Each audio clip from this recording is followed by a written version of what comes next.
I shouldn't be down here. Every step feels like I'm sinking deeper into a place I don't belong, a place no one should ever go. The wood of the stairs groans under my weight, each creak echoing up into the dark. I've been down here 100 times before, usually to grab a toolbox or check the breaker, but tonight it feels different.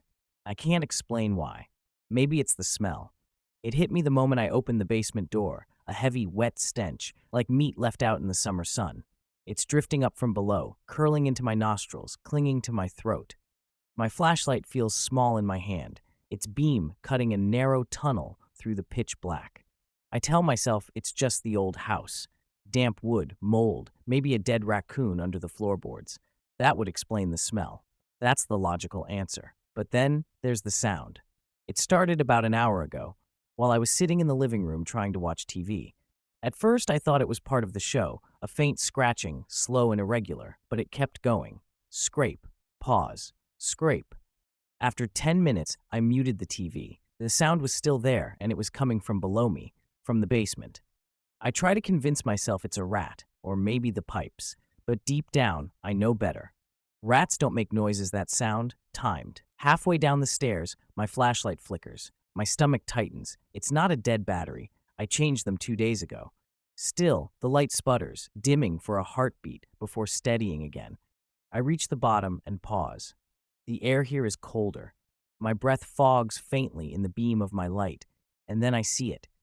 In the far corner of the basement, tucked behind stacks of old crates and a rusted filing cabinet, there's a box I've never noticed before. It's massive, longer than a coffin, built from thick, blackened wood. The boards are swollen from moisture, and something dark seeps from the seams, dripping onto the dirt floor. That's where the sound is coming from. Scrape. Pause. Scrape. I step closer, my boots sinking slightly into the damp earth. The smell intensifies with every step, making my eyes water. My heart's beating faster than I want to admit. When I'm 3 feet away, the scratching stops.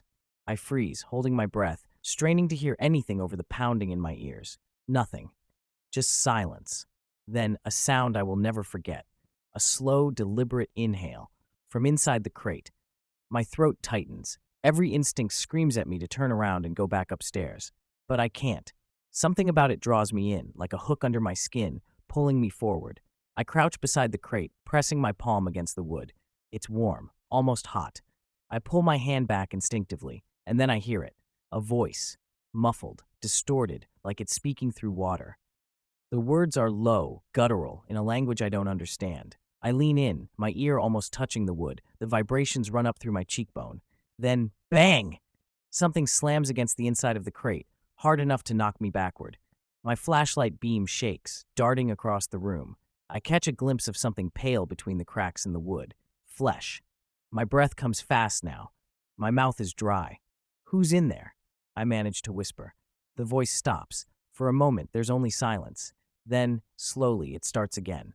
This time, I understand one word. Hungry.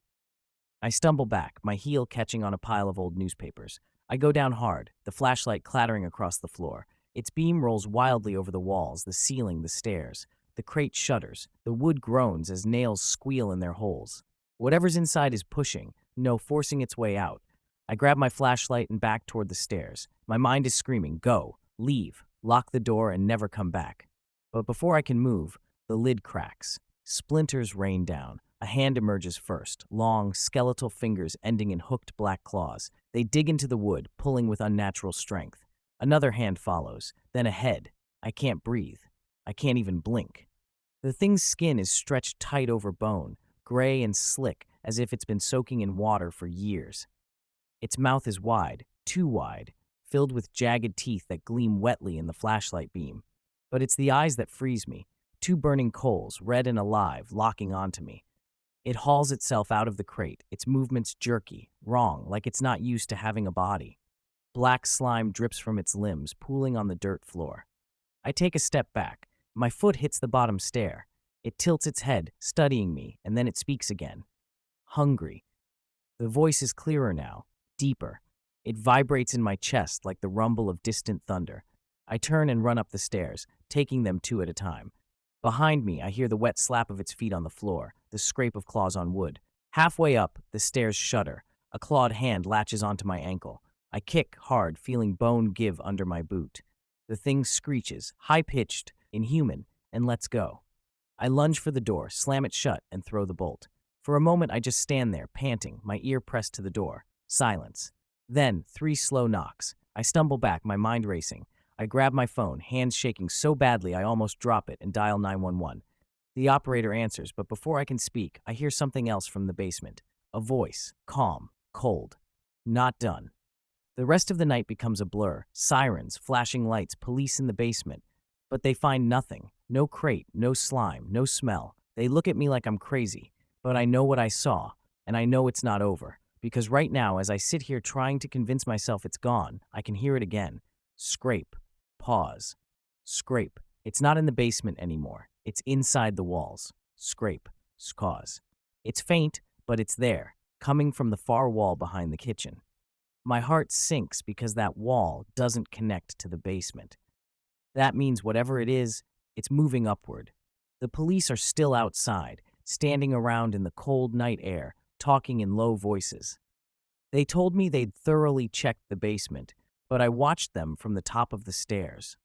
They didn't go more than 10 feet in before deciding it was empty. They never touched the far corner, never noticed the damp spot on the floor where the crate used to be. I grab the nearest thing I can use as a weapon, an old fireplace poker, and grip it so tight my knuckles ache. The sound moves again, scrape, then a muffled thump, like something heavy pressing against the wall from the other side. I back away slowly, my eyes darting to every corner of the room. My flashlight beam wavers, catching the edge of a picture frame on the wall. The glass trembles, just slightly, as if from pressure behind it. Then the frame falls. It shatters on the floor, and the sound behind the wall stops. For a few seconds, there's nothing. Then, breathing. Slow, wet, and getting closer. The drywall bulges outward, just a little at first, like a bubble forming under the paint, then more, swelling and cracking. My chest tightens. I don't want to see it come through. I lunge forward, swinging the poker with every ounce of strength I have. The tip smashes through the bulge with a loud crack, and thick, black slime spills out, hitting the floor with a sickening splat.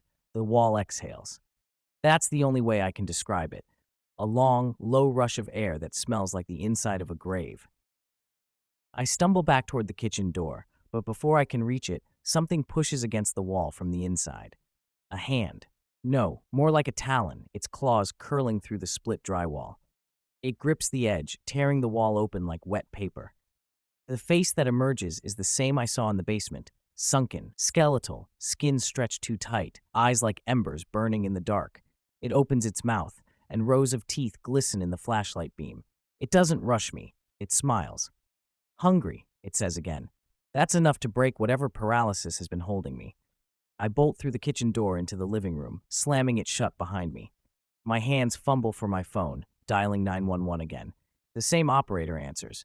Sir, we just had units at your address. It's here, I shout. It's in the walls. Send them back now. But before she can reply, the line fills with static. Not just the normal kind. This static has depth, like whispers are hiding inside it. Then, in the middle of the noise, I hear it. The voice. You opened it. The line goes dead. I don't wait. I run to the front door, but when I throw it open, the street is empty. The police cars are gone. My breath comes fast, my thoughts spinning. Did they even come at all?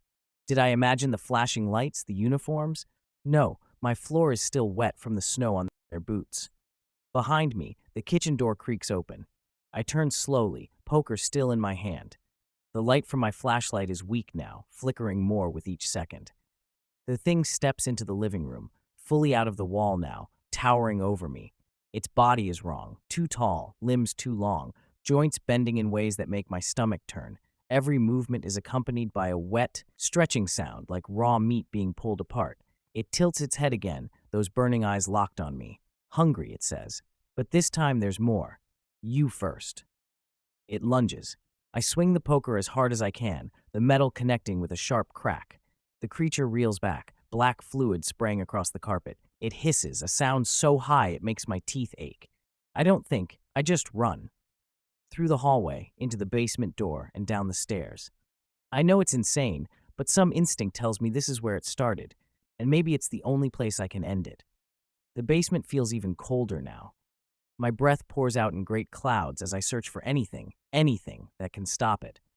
My flashlight catches on a set of old glass jars on a shelf, each filled with a thick, dark liquid. Beside them, a rusted gas can. I hear the stairs behind me groan. It's coming. I grab the gas can and yank the cap off. The smell of fuel fills the air. I pour it across the floor, over the dirt, over the corner where the crate stood. My hands are shaking so badly, the liquid splashes my boots. The creature reaches the bottom of the stairs. Up close, it's even worse. Its skin shifting in small, unsettling ways, like something inside it is moving independently. Its mouth stretches wider than should be possible, and it steps forward. I flick my lighter. For a moment, the flame wavers, almost dying. Then it catches. I drop it. The fire roars to life instantly, racing across the gasoline. The creature shrieks, flailing as the flames climb its legs. Its skin bubbles and splits, black fluid boiling away into the smoke. It tries to reach me, but the heat forces me back toward the stairs. I climb, 2 steps at a time, as the thing collapses into the fire. At the top, I slam the door and press my weight against it. The sound below is deafening. Screams, cracking wood, the rush of fire. Then slowly, the screams fade. When I open the door again, hours later after the fire department leaves, the basement is nothing but ash and blackened earth. No crate, no slime. It's over. At least that's what I tell myself. But tonight, lying in bed, I wake to a sound in the walls. Scrape.